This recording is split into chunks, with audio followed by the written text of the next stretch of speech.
صباح الخير. النهاردة اليوم 24. يومي بدأ بحماس مختلف، والنهاردة عندنا مشوار مميز جدا مع المدرسة. بالرغم من كل الحماس ده وكل الفرحة دي كنت صاحية تعبانة شوية ومجهدة لأني مضغوطة شوية الفترة دي، بس الحمد لله.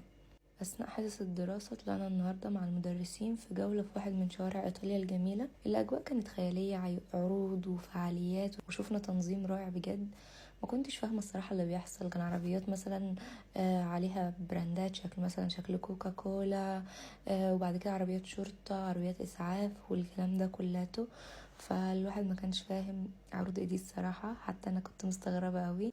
فكملنا معاهم اليوم واتفرجنا على حاجات كتير. مش عارفة، دي تقريبا حاجة من تاريخ البلد اللي احنا فيها، شكل فعالية هم بيعملوها كل سنة. ما فهمتش قوي الصراحة، بس مشينا كتير قوي. والمشكلة ان احنا على الحدود، فبنطلع قوي على جبال، فبنطلع مسافات عالية، وانا للأسف النهاردة كنت صايمة فتعبت شوية في المشاوير دي. بس يلا الحمد لله، كل حاجة بثوابها، كده ثوابي أزيد عند ربنا إن شاء الله.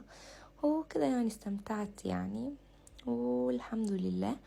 وبعد فترة من الوقت اللي قضيناها واتفرجنا على عروض وحاجات كتيرة قوي، قررنا نرجع للمدرسة ونرجع نشتغل تاني. فرجعت خلصت حاجات عليا، كنت بعمل ماي تو دو ليست، وبعد كده رجعت من المدرسة. كان عندنا ايفنت حضرناه وحاجات كده مهمة يعني كنت بحضرها. بالرغم ان يومي كان مرهق ومليان بالحاجات، بس دايما بقول الحمد لله على نعمة الانشغال بالنفس. بس كده، باي.